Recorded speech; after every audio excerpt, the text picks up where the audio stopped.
ನಮ್ಮ ಧರ್ಮದ ತಳಹದಿಯೇ ಸಂಪ್ರದಾಯಗಳು. ಈ ಸಂಪ್ರದಾಯಗಳಲ್ಲಿ ಕೆಲವು ಹಿಂದಿನ ಕಾಲಕ್ಕೂ ಈಗಿನ ಕಾಲಕ್ಕೂ ತಾಳೆಯಾಗದವು ಇದ್ದರೆ, ಇನ್ನು ಕೆಲವು ಸಾರ್ವಕಾಲಿಕವಾಗಿರುವಂಥವು. ಕೆಲವು ಮೂಢನಂಬಿಕೆಗಳ ಸಾಲಿಗೆ ಸೇರುವಂಥವಾದರೆ ಇನ್ನು ಕೆಲವು ಇಂದಿಗೂ ಪ್ರಸ್ತುತವೆನ್ನಿಸುವಂಥವು.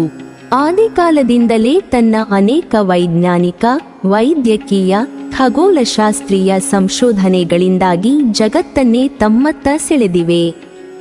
ಇಂದು ಮುಂದುವರೆದವರೆನ್ನಿಸಿಕೊಂಡ ದೇಶಗಳೆನ್ನಿಸಿರುವ ಅಮೆರಿಕ ಮುಂತಾದವು ಮೈಮೇಲೆ ಬಟ್ಟೆಗಳನ್ನು ಕೂಡ ಧರಿಸಲು ಬಾರದ ಅನಾಗರಿಕ ಸ್ಥಿತಿಯಲ್ಲಿದ್ದಾಗ ನಾವು ಎಲ್ಲ ಕ್ಷೇತ್ರಗಳಲ್ಲೂ ಮುಂದುವರೆದವರಾಗಿದ್ದೆವು.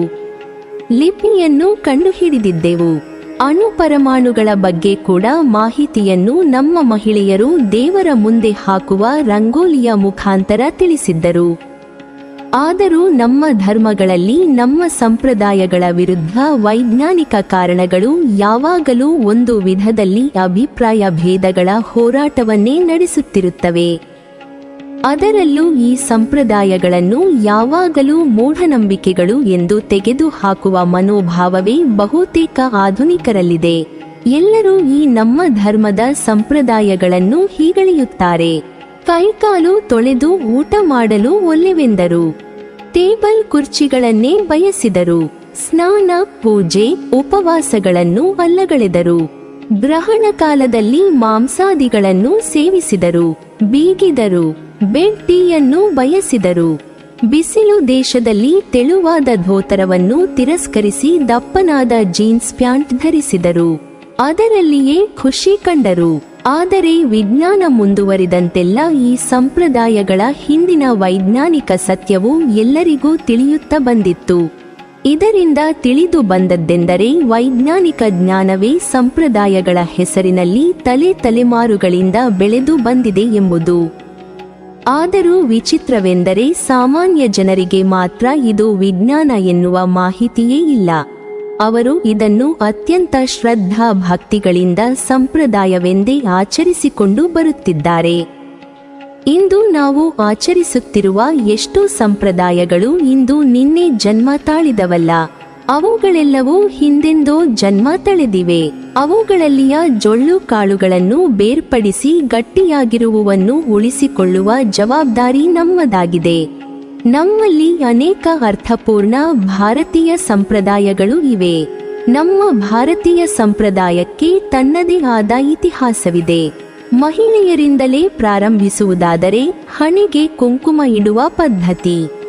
ಹಣೆಯಲ್ಲಿ 7 ನರಗಳು ಸೇರುತ್ತಿದ್ದು ಅಲ್ಲಿ ಕುಂಡಲಿನಿ ಶಕ್ತಿಯು ಕುಂಕುಮದಿಂದಾಗಿ ಜಾಗೃತವಾಗುತ್ತದೆ. ಮಹಿಳೆಯರ 2 ಕೆನ್ನೆಯಲ್ಲಿ ಅರಿಶಿಣ ಇಡುವುದರಿಂದ ಅರಿಶಿಣದಲ್ಲಿರುವ ರೋಗ ನಿರೋಧಕ ಶಕ್ತಿಯು ಚರ್ಮವನ್ನು ಕಾಪಾಡುತ್ತದೆ.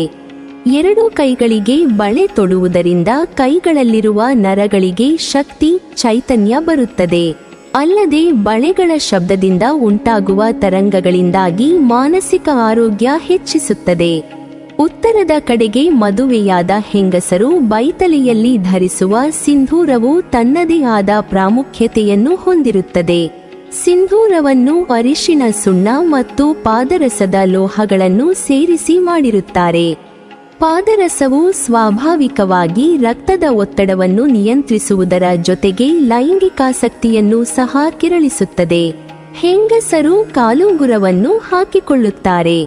ಕಾಲುಂಗುರ ಹಾಕಿಕೊಳ್ಳುವುದು ಕೇವಲ ಮದುವೆಯಾಗಿದ್ದೇವೆ ಎಂದು ತೋರಿಸಲಷ್ಟೇ ಅಲ್ಲ, ಅದರ ಹಿಂದೆಯೂ ವೈಜ್ಞಾನಿಕ ಕಾರಣವಿದೆ.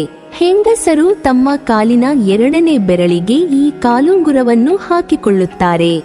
ಇದರಲ್ಲಿರುವ ನರವು ನೇರವಾಗಿ ಗರ್ಭಾಶಯ ಮತ್ತು ಹೃದಯವನ್ನು ಸಂಪರ್ಕಿಸುತ್ತದೆ.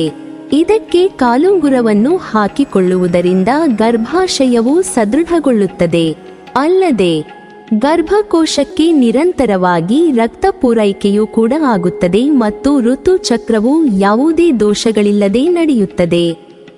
ಬೆಳ್ಳಿಯು ಅತ್ಯುತ್ತಮವಾದ ವಾಹಕವಾಗಿದ್ದು ಇದು ಭೂಮಿಯಲ್ಲಿನ ಧ್ರುವೀಯ ಶಕ್ತಿಗಳನ್ನು ಎಳೆದುಕೊಂಡು ಅದನ್ನು ದೇಹಕ್ಕೆ ರವಾನಿಸುತ್ತದೆ. ನೀವಿನ್ನೂ ನಮ್ಮ ಚಾನೆಲ್ ಅನ್ನು ಸಬ್ಸ್ಕ್ರೈಬ್ ಮಾಡಿಲ್ವಾ?